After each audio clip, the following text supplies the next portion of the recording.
Like I said, in Israel, in the past few weeks, we've been focusing a lot on things that are happening inside of Israel.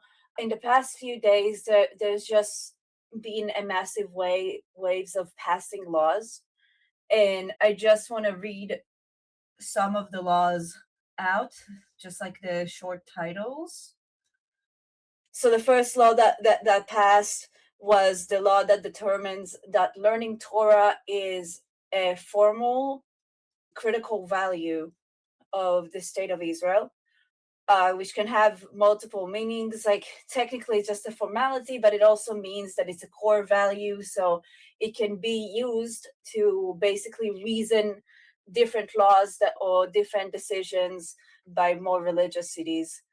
The second law that was passed right after that is a law that forbids to arrest Haredim that are not serving in the military.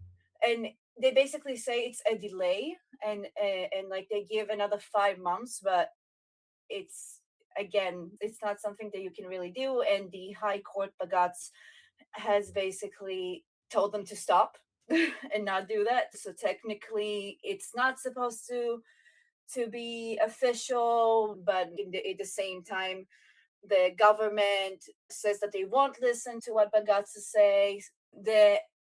Another law that is being passed says that academic institutions are allowed and recommended to make courses separated for men and women. Another law that forces all schools to provide a space and a time for having tefillin, which is a kind of prayer. So now it's not only mandatory in the religious schools, now it's mandatory to make a space and time for it in regular schools. They also now, there's also been another law that's been approved, which is more broad, and I don't know too much about the implications of it. And it's basically about how the media works. But I personally don't like it because it gives power to the people that own the media to insert more of their opinions. But I feel like it's already happening, so I don't know about that. Another thing that happened yesterday was that Bnei Brak, which is basically the most, it's the Orthodox city in Israel, has been officially named multiple streets to be separated for men and women, and same with buses that only work in Bnei Brak.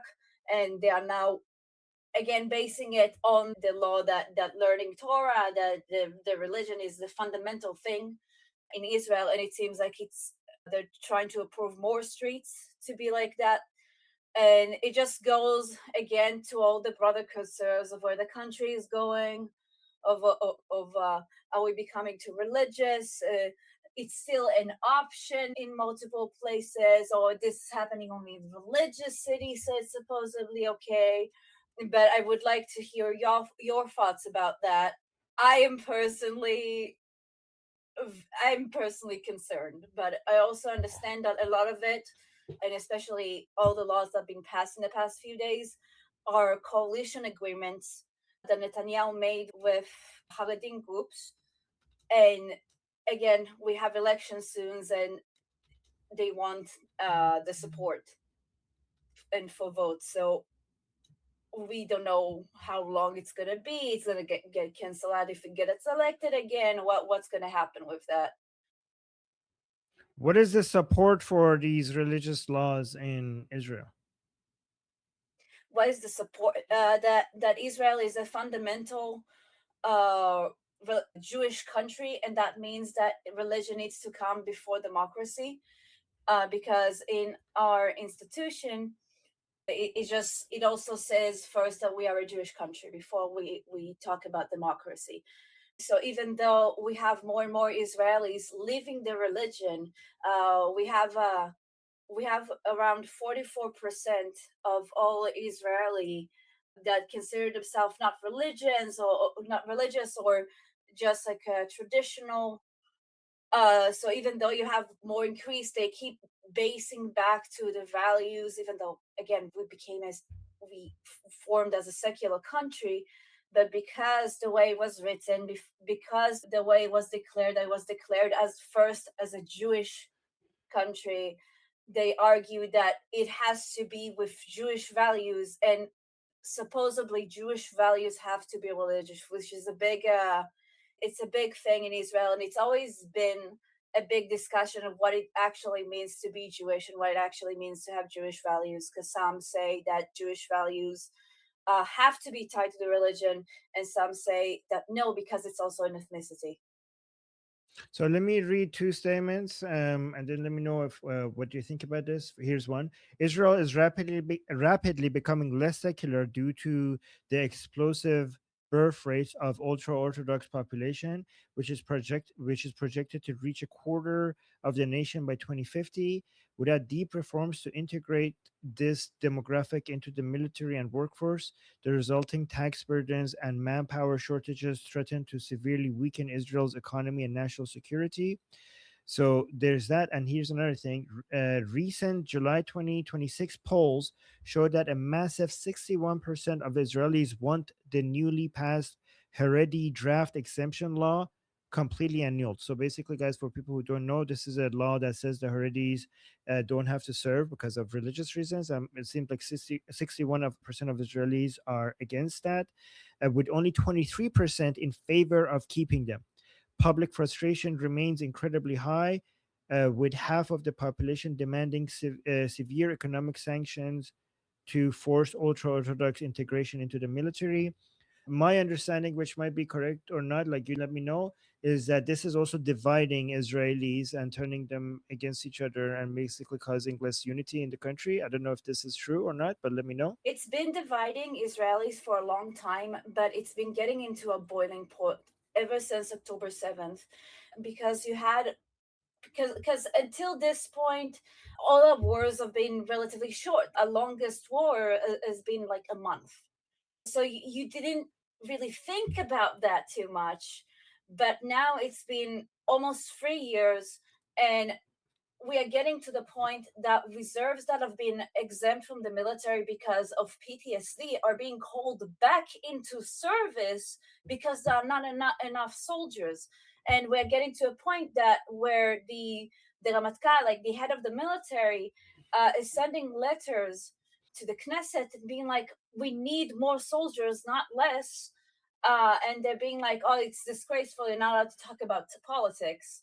So, so there's been a huge divide over that subject, and I spoke in the last time about it. There was also the thing that those laws are coming after not protests but riots of Haredim that been climbing buses, that been causing 400 million shekels in damages to the building of the new metro system in Jerusalem. That it's been so a lot of people being like, "Oh, it's like giving Palestinians a country after October 7th. So if you give all those laws to Hasidic Jews, and keep in mind, not all Hasidic Jews, not all Haredim are like that. I want to be very clear. There are a lot of Haredim that are against that, but it doesn't matter. It doesn't matter because there are enough that are doing so much damage that it feels like we're rewarding them for basically committing terror. It's something that I've been personally very concerned about for a long time, especially since in Haredi schools they don't have to follow the curriculum in the education system. They have their own curriculum, and they don't have to learn math. They don't have to learn English. They don't have to learn science. They are exempt from learning all of this. They are recommended to, but what happens is that this year 400,000 students in Israel don't know math. They don't know English. They don't have those subjects because they're in those Haredic yeshivot. And it just we are it's very concerning to the future of the country. And we also been seeing in the past 2 years, for the first time, we have more people coming out of Israel than making aliyah and coming in Israel. So it's like it's been a big subject for many years, but it's been getting to a boiling point, especially in the past year or two. Thank you for that update. I see there's a lot of twos in the chat. So, Danny, maybe you want to go to that? All right. I believe I put the two. I forgot. Okay. I'll do it without knowing again to read this time. Okay. So I want to say first and foremost that I'm against any sort of these Haredi exemptions, and that my preferred approach is that citizens get social services only if they do military service. So the reason that all of these laws are being passed right now is that we have upcoming elections and the Knesset is going to be dissolved. They have to do it now. And there are basically two types of laws that are being passed right now: laws that are for the Haredim, and laws that are for the Likud. Right. So the Haredi ones, like about letting Haredis dodge the draft or religious separation of sexes or whatever, I don't think normal Israelis like them at all. Whereas the ones that the Likud wants, there's the one that Sapir mentioned about media ownership. And the context for this is that there was a recent battle where Channel 13, Israel's like most far left channel, was trying to sign some acquisition deal with some leftist activists to save them from going under. And acquisitions of media need to be approved by some government committee. The minister that was supposed to appoint the committee was blocked from doing so by the court. So he called on the committee members to resign, and 8 out of the 15 of them did. The law says that you need 10 out of the 15 to make quorum. The court said that this committee of now 7 people can decide anyway. And the government said that the court doesn't have the right to decide that 7 is greater or equal to 10. I haven't read the new law, but I assume it's got something to do with this debacle. And then the other thing that the Likud wants that they're passing now is judicial reform, because in Israel, the judiciary basically has completely unchecked power because we don't have a constitution. And they've been over time inventing new powers for themselves. So that's the Likud's perspective of why they want these laws. And I think it's really unfortunate that we have to do all of these Haredi concessions in order to get some, in my opinion, very sensible laws that the Likud wants, because the other members of the Knesset don't want to participate or make a coalition. And I just wish that we could make a coalition without the Haredis. But if I have to choose between not having any checks and balances on the judicial branch versus giving concessions to the Haredis, which I really don't like, I think the concessions to the Haredis is a lesser evil. But that's my personal opinion. Okay, let me call the next person. So for people who don't know, the Knesset is basically Israel's parliament. Or because I saw Monkey was asking.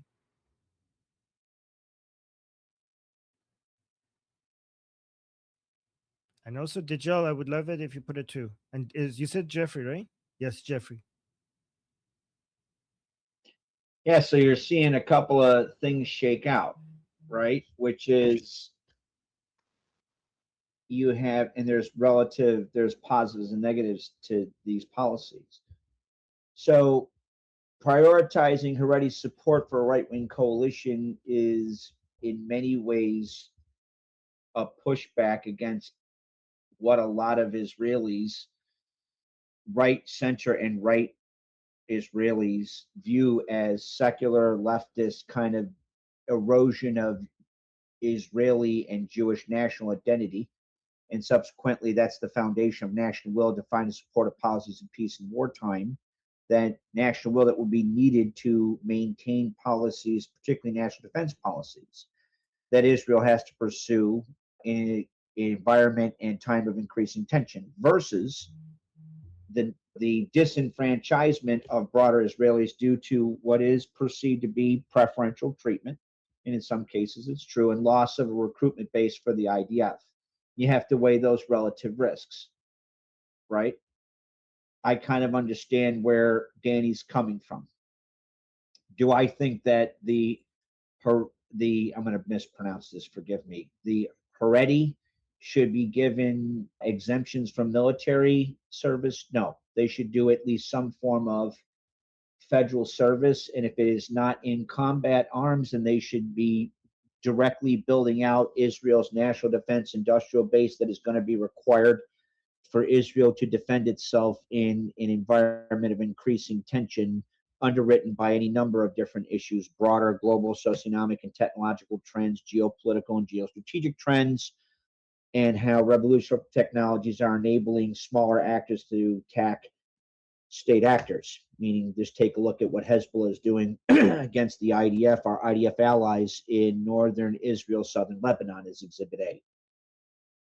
Do I understand that the broader coalition is there to try and shore up and or push back against leftists' attempt to dissolve Israeli and or Jewish national identity? I absolutely see that. I very much understand where Danny comes from, and I probably share similar concerns, both in Israel and in the United States. Does that come with risks? Yep. Does it come with downsides? Yep. I mean, as far as the demographic shift, well, yeah. I mean, Haredi don't believe in abortion, if I remember correctly, and secular leftists do. Well, there's going to be a demographic shift. There's no doubt about it. I mean, the question is how do you resolve all these tensions while you're trying to defend Israel, which is under active threat by any number of existential threats within the region that are being enabled by Putin, the Chi-Coms, elements out of Pakistan and North Korea. Bibi's not a monster. He's trying to juggle a lot of different flaming chainsaws. I mean, I think maybe that should probably be kept in mind when people are trying to criticize Israeli Prime Minister Benjamin Netanyahu. Just my observation from outside. Okay, thank you, Jeffrey. I have Monkey next. Okay, so I have a question, right? How many of the religious are these people? Because I would imagine, and I could be absolutely wrong, that there are a lot of religious Jews that are not in favor of having the drafting, dodging the draft.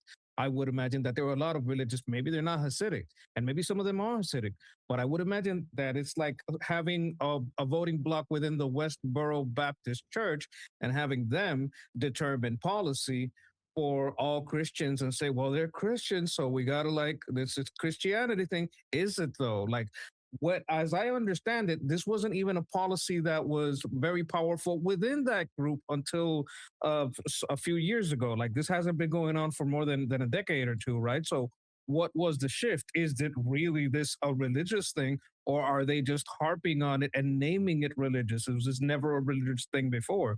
I mean, we have 3,000 years of history. When did this start? Right? Because I've known the Bible, you know, David was kind of like cutting Goliath's head off.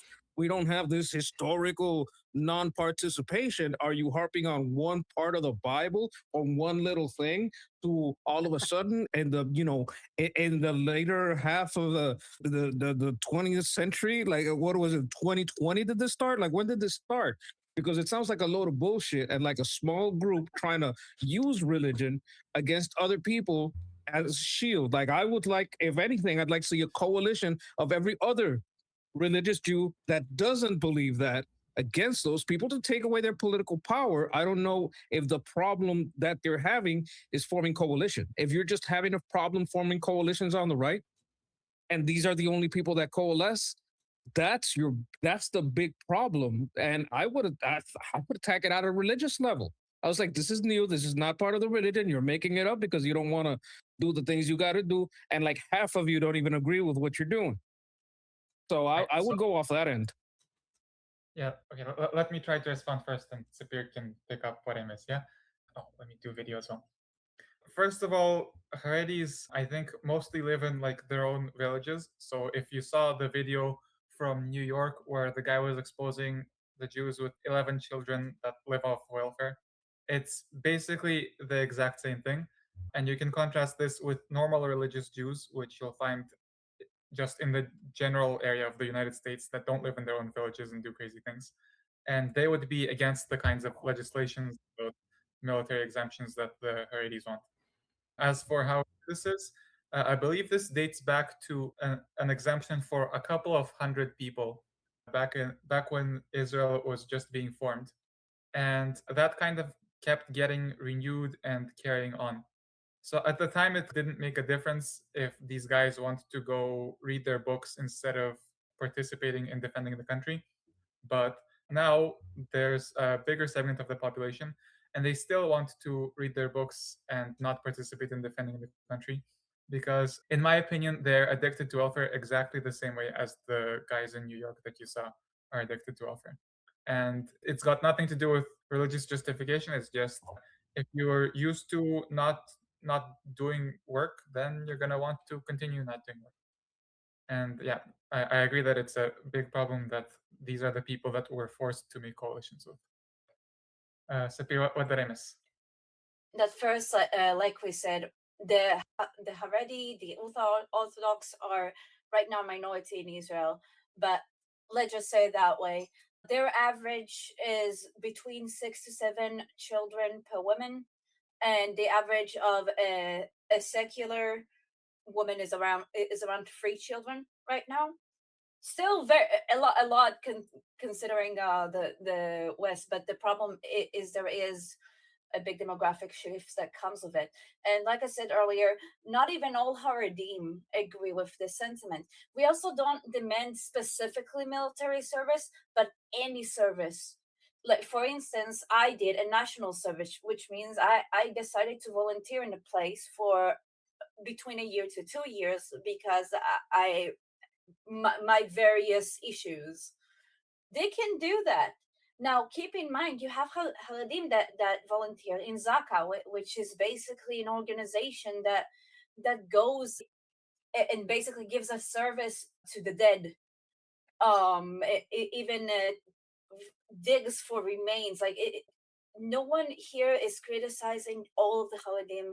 No one here is gonna say that all of them are awful, or that majority of religious Jews are like that. In fact, I actually want to show a very short video if I can. How short? Like 15 seconds. Okay. Go. While you bring that up, can I ask? Maybe while you're busy with that, Danny could answer this. I heard Haredim don't even represent all religious groups, right? Like there's another religious group called. Not even close. Yeah. So hold on. So there's another group, for example, if I remember their name correctly, called Religious Zionists. I think that's their name. That's their group name, and they are very active in the military, and very proud. And they're some of the best fighters. That's what I've heard. Oh yeah, there's actually a site that was made. It's in Hebrew, but it's a site that basically sums up all the data from the IDF in the past years to show demographics and what they're serving, how they're serving, and religious Jews. We call them, so like in English, I guess really is the Zionist religious Jews, and secular Jews have by far been fighting the most, been contributing the most. But this right here is a very interesting clip. This is a Haredi that basically is saying to another Haredi that is serving, and keep in mind, only 8% of the Haredim are actually serving in the military since they're exempt. And he basically saying that you left the Torah. You left the Torah. This is you're gonna die in Gaza. You're gonna burn in Gaza. You don't deserve. You don't deserve the protection of the Torah. And that is like, those are the kind of people we're talking about. Where does it say in the Torah that you shouldn't go to the battlefield? Like, where does it say that? Exactly, it's exactly the opposite. In the Torah, it says that you protect thy neighbor. You go to the battlefield to protect. So how do they respond to that? So how do they respond to that when they say, like, if you go to these people and say, like, okay, where in the Torah does it say that? How do they respond? They say a lot of times they would say, but this is only the literal Torah, because the literal, and then you have the spoken Torah, and you have basically the rabbis that be like, oh, we interpret it that way, and because of you interpreted a book that is filled with war in a way that it tells you not to go to war. Because isn't basically they isn't one, interpret it as isn't one out of every two lines of the Torah about war? I'm exaggerating, but go on. they interpret it because basically they interpret it as oh, we study the Torah and studying the Torah and the Mishnah and the Gemara in the Talmud, all of this is the protection, this is fighting. Why are So these people taking so seriously? This is a joke. Like, I don't understand. Your country is being taken hostage by a bunch of because by a small percentage of lunatics. Like, why are you I- letting this happen? because they're getting because at the start they were 6% of the country and now they are more than 20% of the demographic of the country and they keep growing, which means and they all vote in a group. They have what the rabbis are calling telling them to vote, and they vote. We saw the same thing in New York, by the way. If you saw some of the interviews with ultra-Orthodox Jews in the street, I will vote whatever the rabbi tells me to Yeah. vote. And again, not all Haredim, They're the but opposite. enough. It's the opposite of the Muslim problem. Like, we're going to the Muslims are like, hey, you have some people here that are too violent. We're not going to these people. Like, you have a problem. You have some people in you that are not violent enough. Like, it's basically the opposite of the Muslim problem. But that's the thing. They're being plenty violent just Oh, against their Jewish sisters and brothers, which is No. insane. I can make not a steel man, but like a woodman of their position. So they believe that they're religious, so they believe that God is going to watch over the Jewish people. And so by praying to him, that's going to increase the chances that God is going to watch over the Jewish people and give them victories and so on. And so Israel is therefore not in any real danger because it's protected by God. But my response for this woodman of their position is this is the same God that permitted the Holocaust to happen 80 years ago. I think this same no, God would Danny, be because completely fine. no, because those people abandoned the actually, that proves their point, because those people were not taking the Torah seriously, just like the Jews who were enslaved by the Egyptians because weren't following God's law and they forgot God. So God enslaved them so that they will be receptive to God's message. So yeah, just hardship is God's way of bringing you back into His arms. But sorry, go on. Yeah, and actually about that, I just some made of that up. them claim that the Holocaust happened The Holocaust is because deserved. yeah, It was it's a deserved because punishment because at the 19th century, in the late 19th century and the start of the 20th century, we had a process where a lot of Jews tried to convert away from Judaism or abandon religious practices and try to blend in more in Europe. So a lot of the people in the sector specifically believe that we deserve the Holocaust and that was the punishment for God, and it was basically a way to cleanse our souls. And they think a lot of them would think the same and have said it about October 7th, that because Jews are getting away from their religion, that October 7th happened, which is insane. So Like, Hitler was just doing God's work, apparently. So were Hamas. yes, but Yeah, I was they gonna say literally say that they were a All right, messenger all of right. God. We cut into Danny's statement. We didn't let him finish. We should let him finish. But go on, Sorry. Danny. yeah, I was gonna say for a different reason. It's because the Jews came to Israel too soon. The Jews are not supposed to come back to Israel until the Messiah arrives. And for coming back to Israel too soon, that's why Hitler did God's work and killed millions of Jews. You too. Basically, they believe that the Jews, Oh. there was the prophecy, there was the whole after the All right. second temple. All right. So I just have Yeah. to say to you, I just have to say to YouTube, YouTube, we're saying we're not. This is not our opinion. Hitler was not doing God's work. Okay, fuck Yeah, that no. guy. And neither is Hamas. All right, so we're just talking about what the implications of these beliefs are. Anyways, I saw a whole bunch of twos. And Yeah. Danny, did you actually get to finish your point? I'm done with my point. Okay, let's go to the other twos. Neil Bunny, you're next. Yeah, hello. Can you hear me? Yes. Yes. I'm A little my- bit low, my- but okay, come closer. Okay, go. Can you hear me now? Yes. Beautifully. Go Okay. ahead. All right. First of all, it sounds like they interpret the Torah so it's convenient for them and it allows them to sit on their butt and read. I saw that. I did see that. I think it was Tyler Oliveira or something in New York State. I did watch that, and it was I was really appalling. But I mean, the thing is, to me, they just sound like the Somalis in Minnesota. They sound like the unintegrated Muslims here in the UK who have a zillion babies and are on benefits. They sound like benefit scroungers the world over, except in Israel, it's like life or death. I mean, your country is so tiny. You can't have people that aren't going to defend your borders. That's madness. They don't even sound like they're patriotic. They sound like they hate the country. I'm just wondering what happens if you take their exemption away? What will they do? What do you think they will do? They will stop voting for Likud, and the coalition will collapse. Okay. Vote for their own parties, and then those parties make coalitions with Likud. But there is one point about that, which is if you take away if you compel people to serve, they might serve shittily. So you gotta approach this issue with some slight finesse.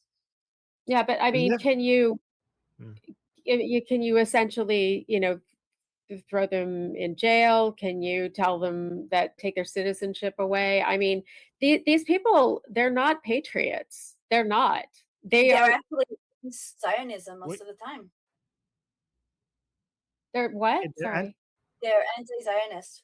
Yeah. How can you be an anti-Zionist Israeli? That doesn't make any logical sense. Those two words don't go together. Because at the same time, they also get benefit, which is another point. They get benefits from the state because of the amount of children they have. They also get more money to send their kids to kindergarten, to private kindergartens, and to the private. It's like the whole being rewarded for being pretty much against the country, and it wasn't too much of a problem when they were 6% of the country, but it's like I said, it's been. Can you strip them from their citizenship for being anti-Zionist? I don't think we need to. I think all we need to is because we had a good direction, right? In 2015, we made basically the military started to create more conditions that will suit more Haredi to join. And this is how we got to the 8% that are serving today, which is great for the 8%. It's just not enough.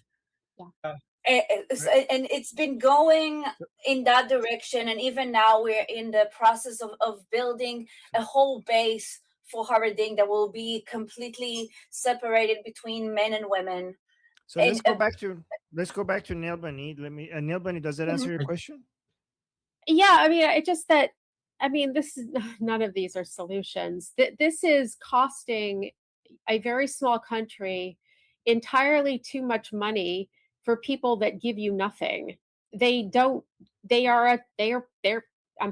parasites. They don't give. They don't contribute. What do they contribute? I guess that's my again. Keep in mind, there are Haredi that contribute to the country, even if it's not military service. People in Zaka, people in volunteering. Like, I'm not here to demonize them, but it's also the same. Let's let people finish, okay, their statements. But I think Neil Bunny is specifically talking about the people who are not serving. She's not talking about all the Haredim. But go on, Neil Bunny, finish your point. My point would be, like my solution in the UK is you massively cut benefits. And in your situation, the equivalent would be, okay, for me, look, I work full time. I pay into the system. I'm probably a net contributor, basically, to the government. So I don't take anything really.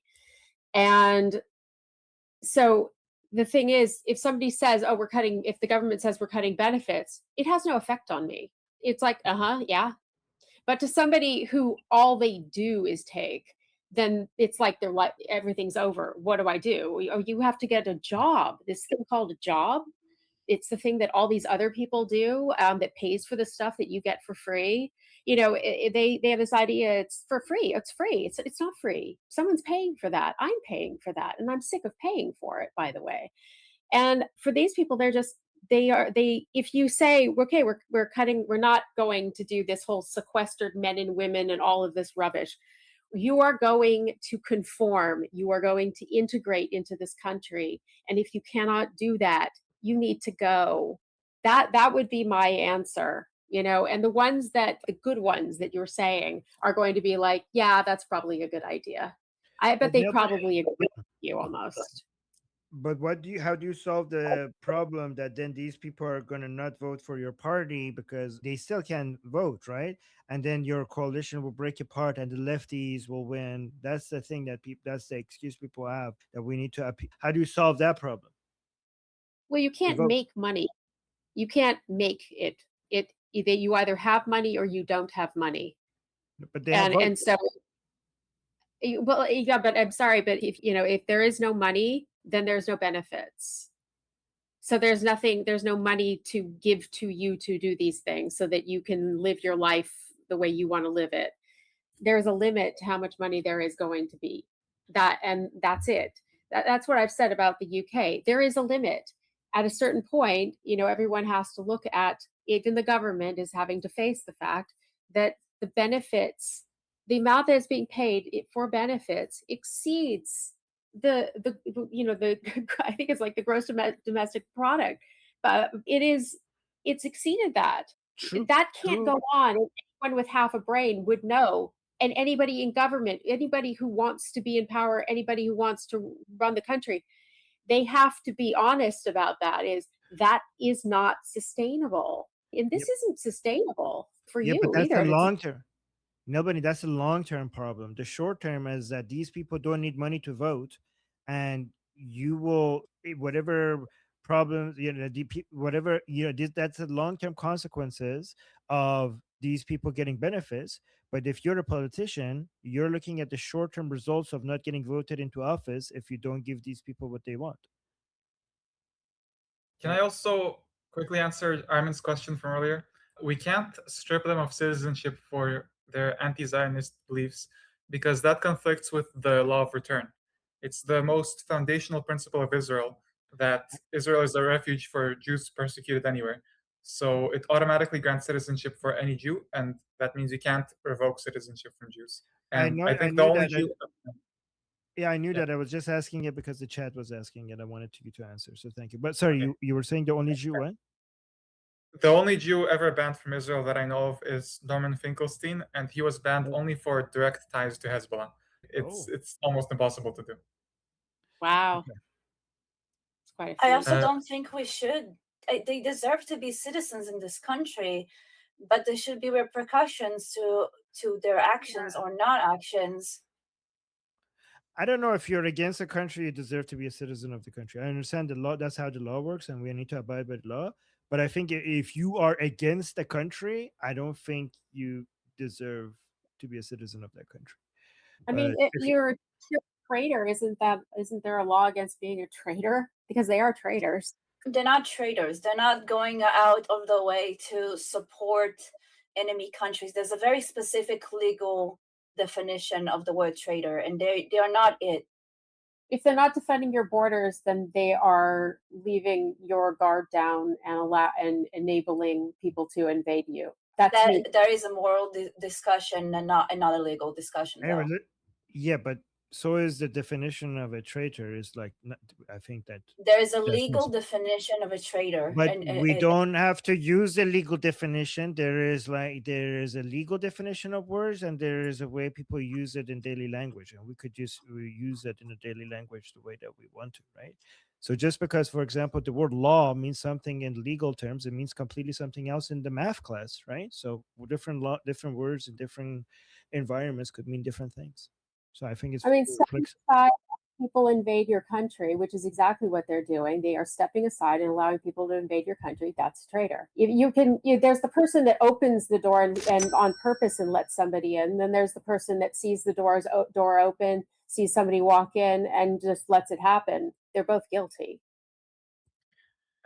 Right. Okay, let's Yeah, let's move on. Okay, Dajjal. Dajjal? Yeah, these people are parasites. They don't give a shit about their nation. They expect everybody else to fight for them, but they don't think they should have to fight themselves. They're self-entitled. They're greedy. They're basically just, well, nobody said, but basically traitors to their country. If this is your mentality that you think you're better than another Israeli who's risking his life, risking getting maimed, killed, getting his fucking legs blown off, because you think you need to study the Torah, you're a fucking retard. And I have no sympathy for you whatsoever. If you're going to pull this shit, then there need to be repercussions, including prison. Even I'd say. Also, you need to try to enlist other Haredi who do serve the military and who agree with serving, that you should serve in the military. You should actively try to get them to shame these people as a tactic. I think that would actually be very effective. I will say though, like they're not the only group that is exempted from military service. The same also goes for Arabs. They don't have to join either. That's another problem. So that's also something you're probably gonna have to deal with at some point. It's really I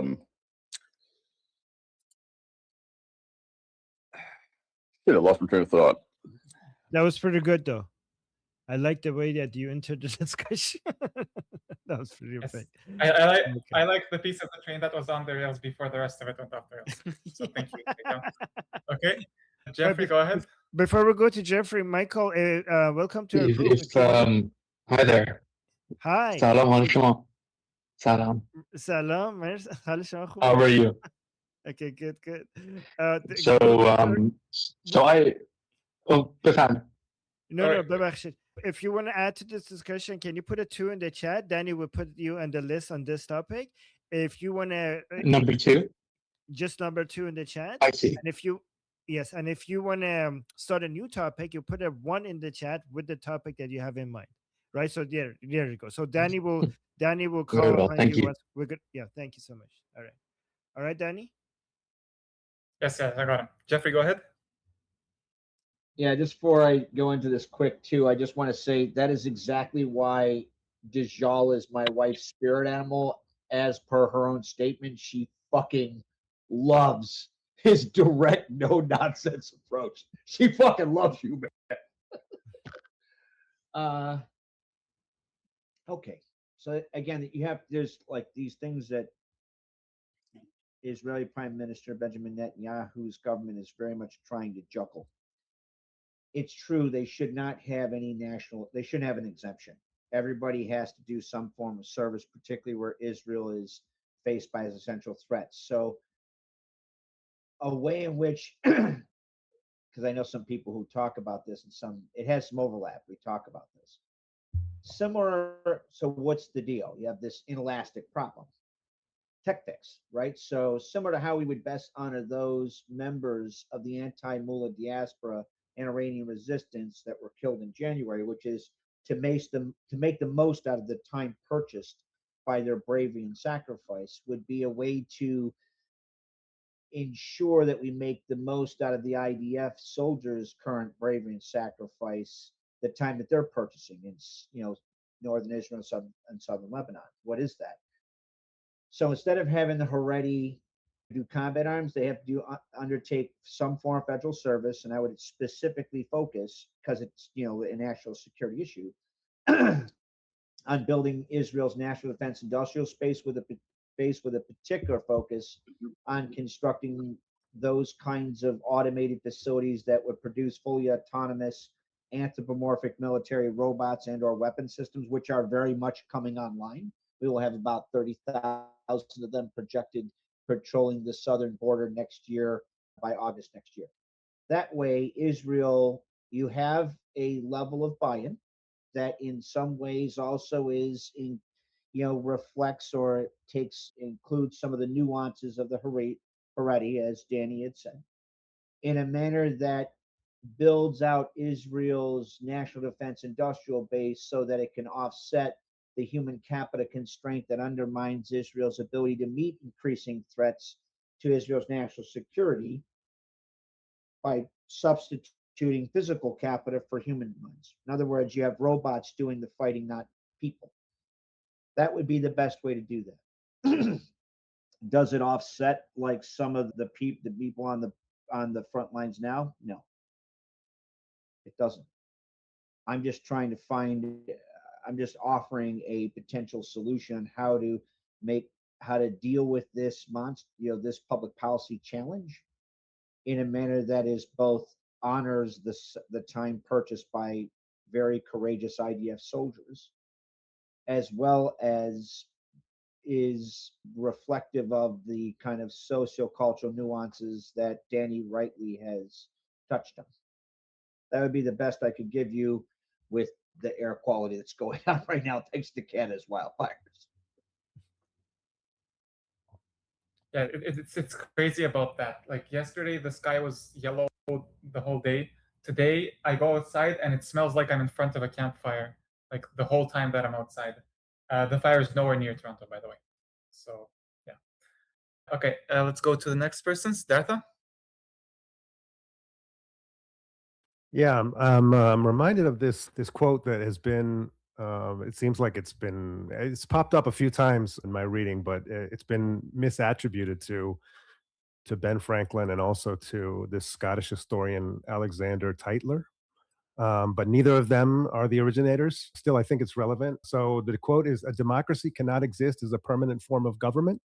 It can only exist until the voters discover that they can vote themselves money from the public treasury."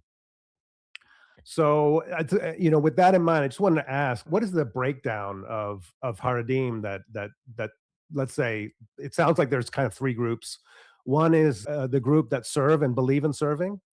One is those that are ideologically anti-Zionist. And then there's another group that seems like that they vote and organize around exemptions because they're the net beneficiaries of the incentive structure. So I'm curious about, what if any of you know, Israelis know what the breakdown is roughly. So Sapir, please keep it short so we could get to the other people in the list. Yeah.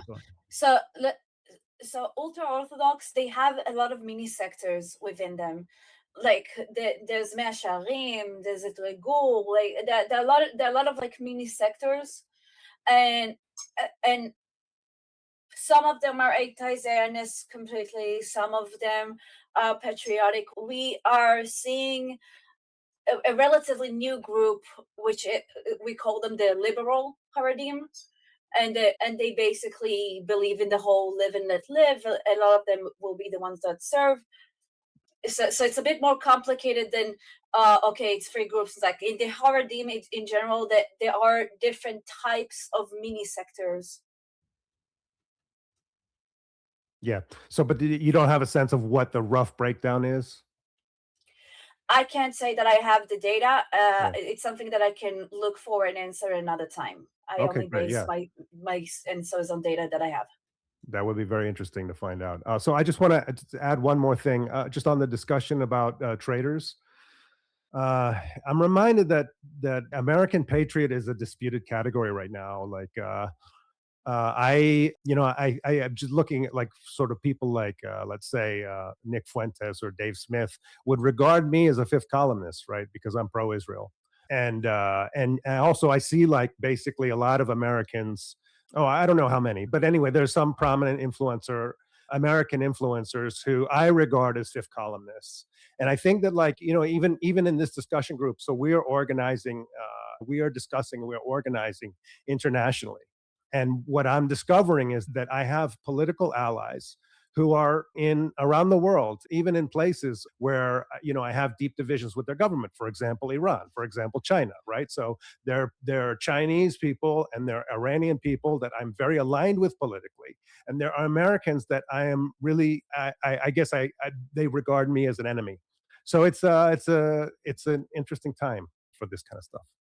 So let me really quickly read this to you. Okay, so we have the Hiloni secular Jewish, which is 33% of Israel. Their population is stable or slowing down. Then we have the traditional Jewish, which is the Masorti. They're 25%. That's stable. Then we have Muslim, which is 18%. Their growth rate is moderate. Then we have the Haredi, which is the ultra-Orthodox. They're 14%. Their growth rate is extremely high. Then we So have this is outdated. let me Sapir, please. Sorry. So let me just don't get it. Let people finish. Then where was I? Then we have the Dati, which is a religious Zionist Jewish. They're 10%. Their growth rate is moderate high. And then we have unclassified 5%. Christian 2% stable, Druze 1.6% stable. Okay, done. Okay.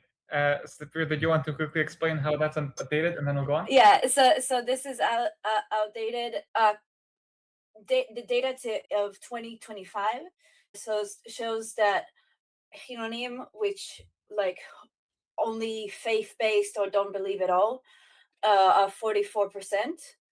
Haredim have been, if I'm not mistaken, around 24%. Danny, you can correct me if I'm wrong. You have around 21%, 19% that are Muslims, another 2% that Christians, another 1% that are either Druze, Bedouin, all different types of Arabs, and the rest are either traditional or religious Jews. Great. Who's next? Next, Monkey. Yeah, about the law, Jim Crow was a law. So Jim Crow is a law that changed. Slavery was a law. Slavery is a law that changed. Forced sterilization was a law. That law changed. You have to look at the incentive. Take away the incentive, you remove the behavior, right? You have, like this thing, we can't change because there's a law. Doesn't matter. I want to remind some people, of what happened with Nigel Farage. The reason that Nigel Farage has lost massive support is because when he was told, hey, we need to remigrate these people home because they're invading the country and they're taking our social services, what he said, oh, if we do that, the ones who can vote as a block. So we're just going to let them come on in and keep coming.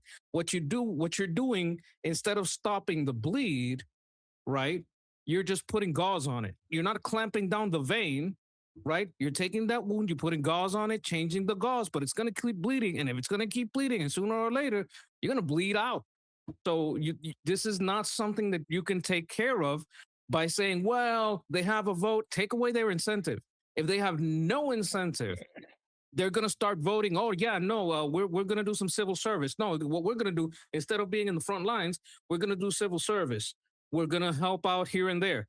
Another problem, you can't serve if you can't math. What is good is a base full of mathless, segregated people. I don't care how good you are. If you can't do basic math, I can't use you. Even in the military, in any military, you need some basic education level. So the fact that you allow a people to not have the basic education level to even do civil service, I would remove the exception from school also. Okay, so you have to, one, if you want these services, one, you have to sign up for service. I don't care if it's military, you could do military, it probably pays more. You could do civil service, that's fine too. But if you want these benefits, that's what you got to do. On this round, vote whatever the fuck you want. Vote against me, go ahead, vote against me. I don't care. I'm going to war with you. I'm going to go to war with you every single vote. I don't care if I lose. I'm not giving you that money. You're not getting 1 cent, 1 fucking cent of benefits unless you either choose military or selective service, probably get paid better in the military. Number two, I need you to have the basic education to fulfill your obligations either in the military or in the civil service. Because you guys, what's happening is you're pussyfooting around the problem. This is called pussyfooting around the problem, that this is not going to get better. And the problem is it hasn't gotten any better. If it keeps getting worse because you appeasing more is not going to make it better. It's just not, that's not how shit goes. It just gets worse.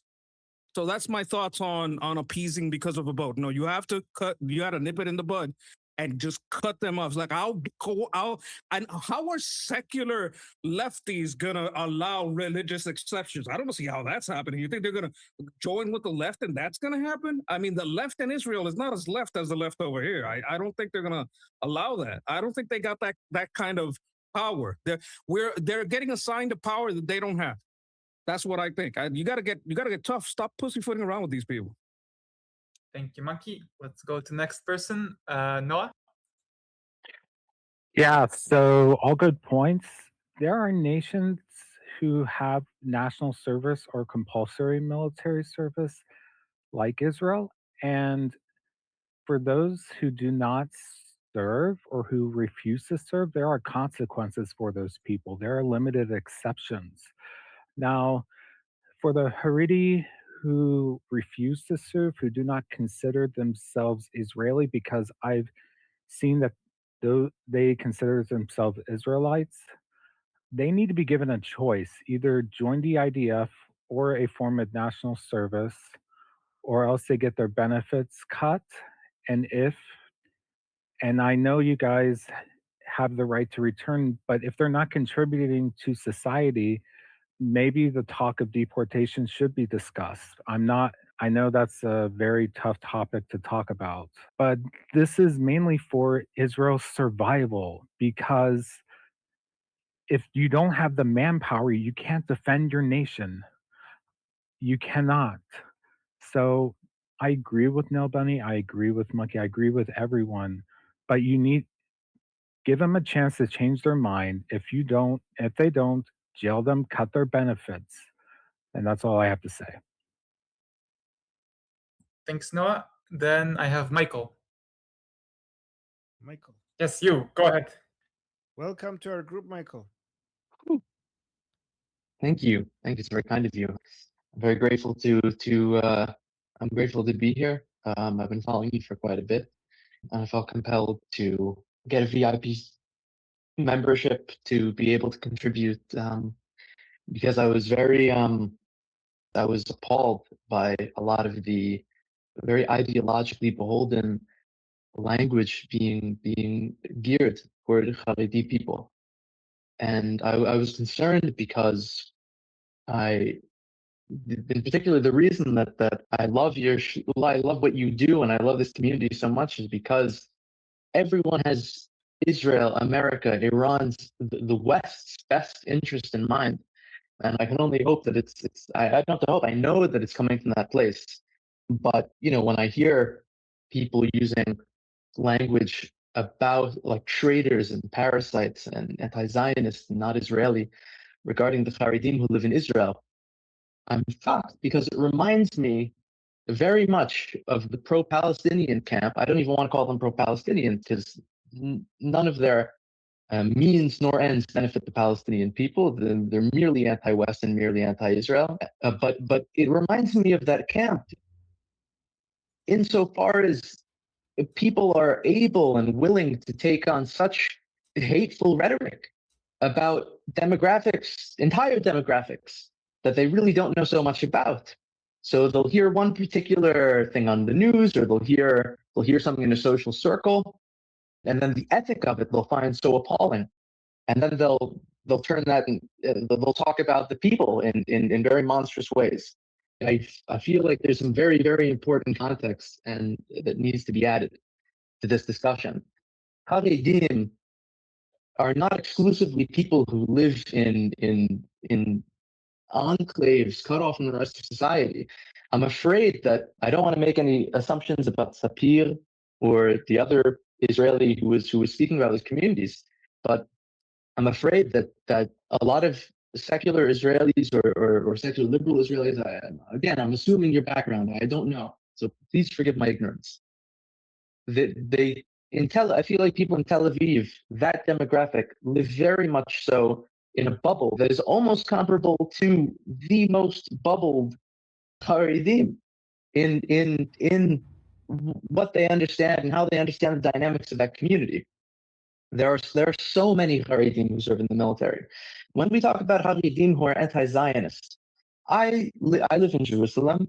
I live a 10-minute walk from Mea Shearim, even within the community there in Mea Shearim, which is uniformly ultra-Orthodox. People who identify as anti-Zionist, people who identify as wanting to, as being against the state, and places where you see Palestinian flags. In Mea Shearim, which is already quite a minority, if you go into any shop, you ask any person, they'll tell you these people are crazy. They're the minority of the minority of the minority.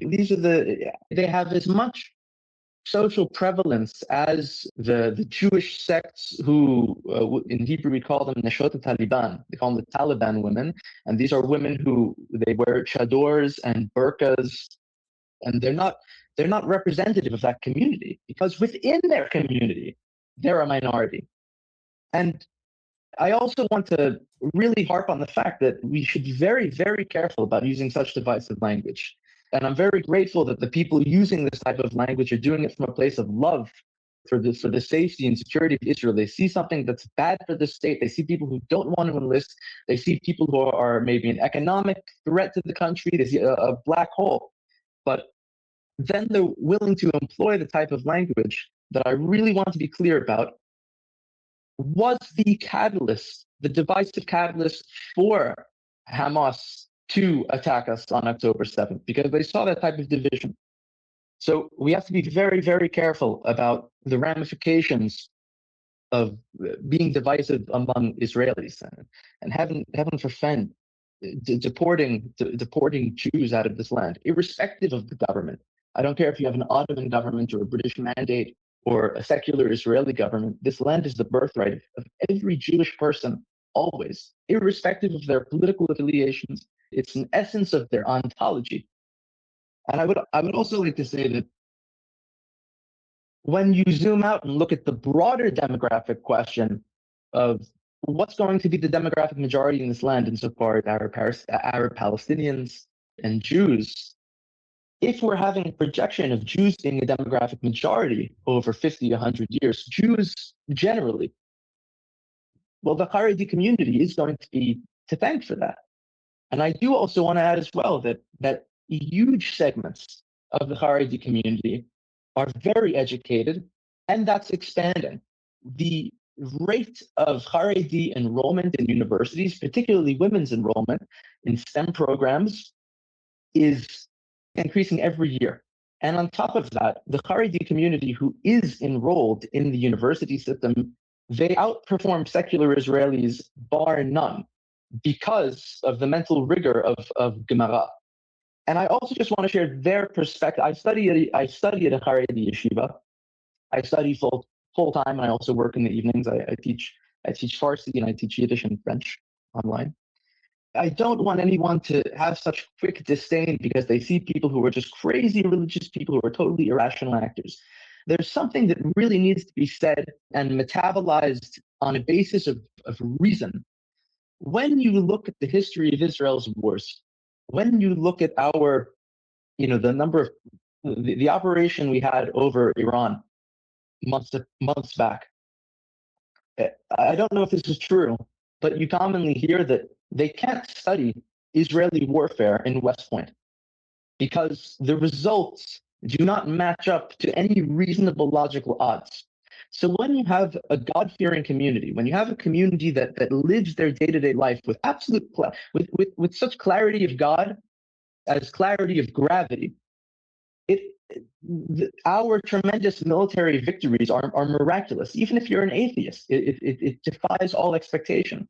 And the thing that they contribute that to is the fact that they are toiling. Their national service is keeping alive a legal religious tradition.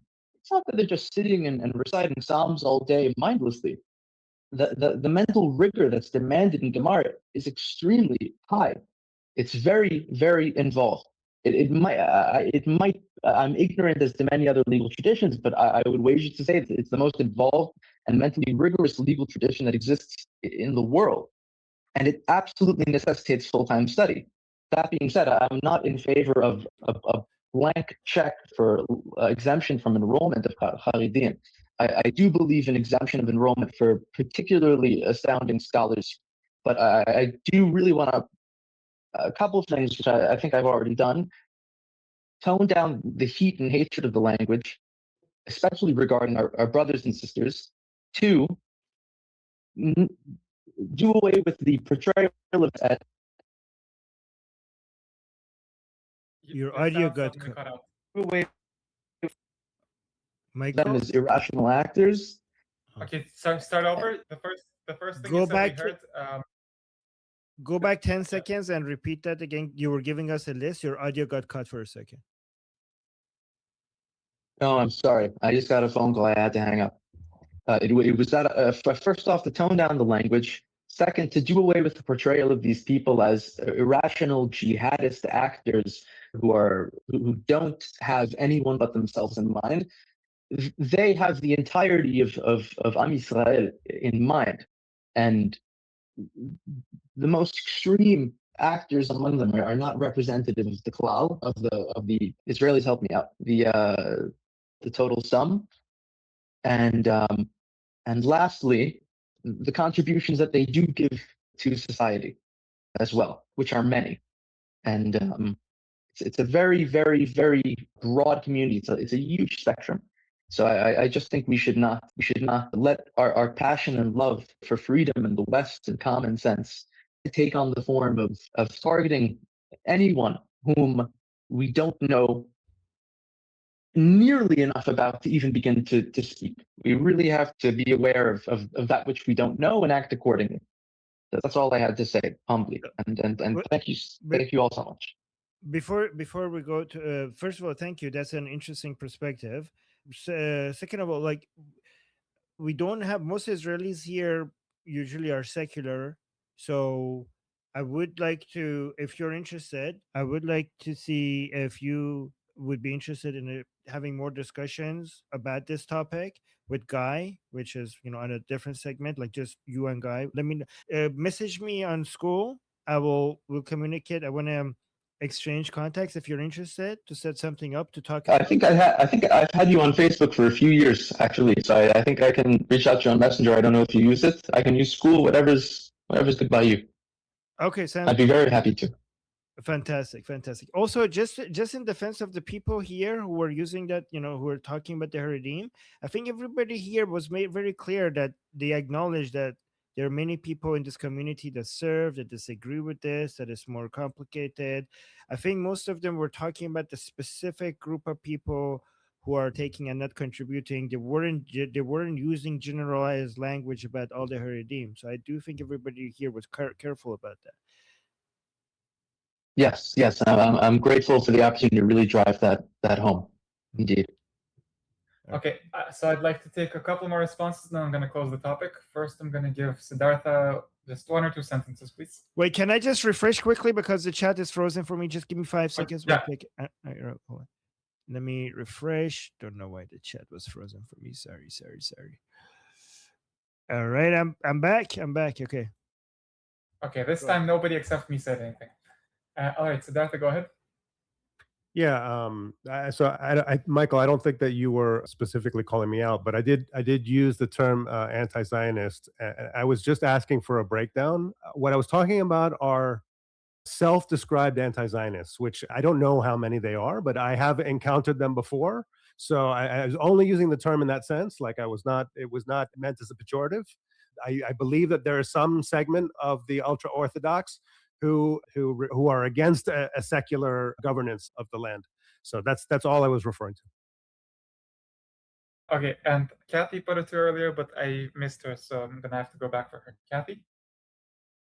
Yeah, so for me, it would make sense that put laws in place that if you're using the services and you're a participant in voting, that you should put a law in place that you have to be active in the military or in social services. You don't necessarily, you can join the military and not join the infantry. You can just either be a medic or an administrative or mechanic. There are other things that can be done that doesn't evolve the battlefield. That's just my take. Okay, thanks, Kathy. And then I'll let Sapir close us out on this topic. Okay. First of all, Michael, I really appreciate you coming here and sharing your opinion. I'm sorry if I offended you in any way.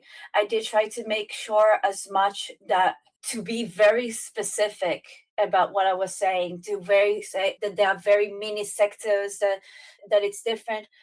What is the thing is, what is the problem is a lot of times it doesn't matter that a group is a minority.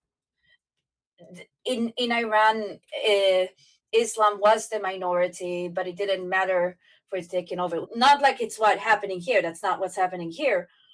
But minorities can do a lot of damage, and It can happen here. And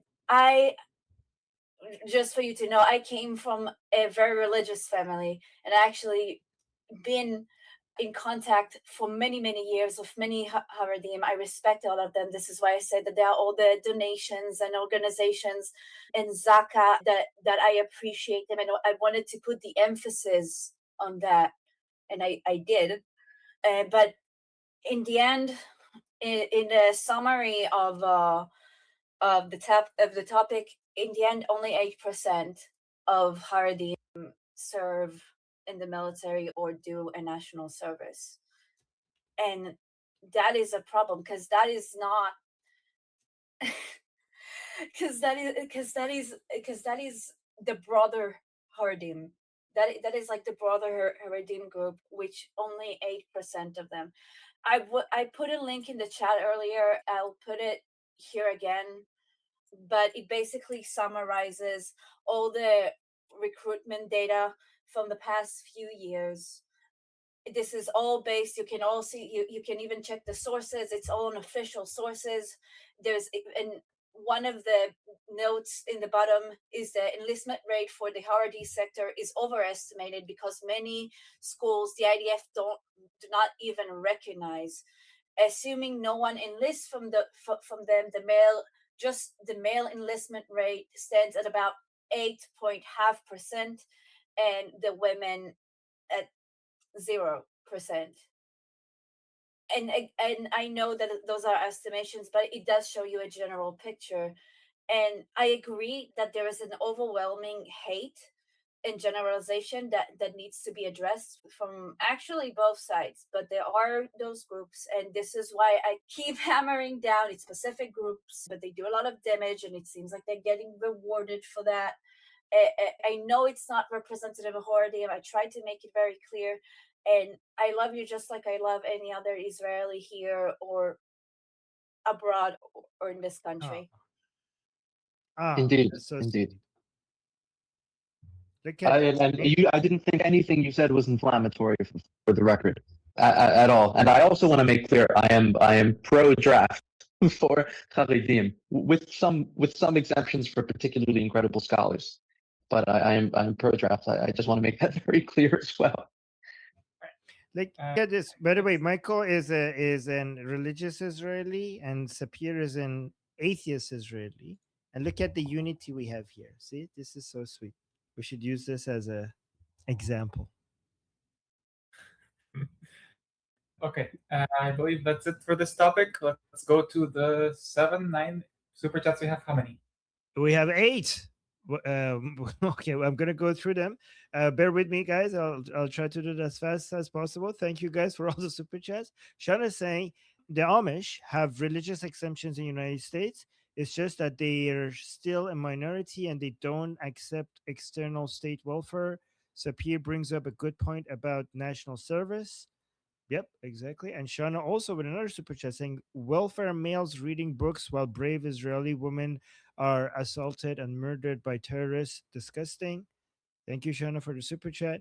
And Elisheva with a super chat saying they should not be entitled to welfare unless they serve in some capacity, wash dishes even. You either believe in the system or not. And then she also gave us another super chat saying young people fly across the planet as lone soldiers to help protect our homeland. They don't even live there. And then another, she continues by saying, Jeffrey, nothing replaces human intelligence. We just learned that the hard way. Okay. And then thank you so much for all the super chats. Elisheva, thank you. And then we got Jedi, which is our Noah here, multiple accounts from Noah on YouTube, saying if your nation has compulsory national service in your country, you should be expected to serve by any means, no exceptions. Yep. And thank you. Well, maybe some exceptions, for example, if you're like, I don't know, handicap or something.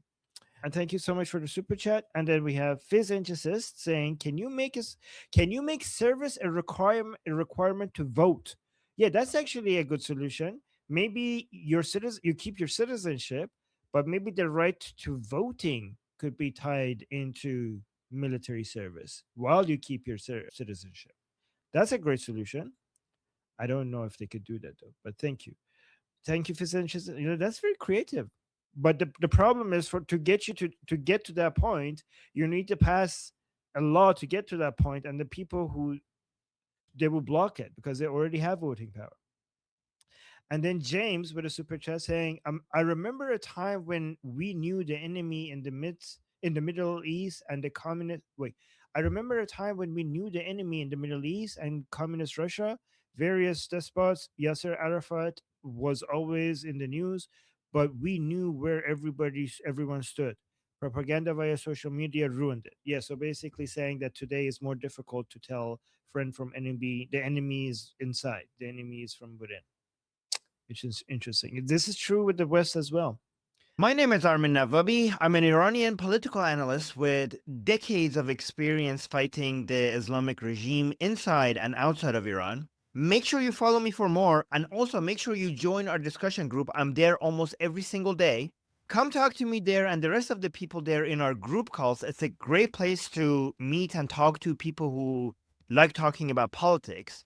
The link is in the description and or in the bio. You could also get there by scanning the QR code on the screen. See you there.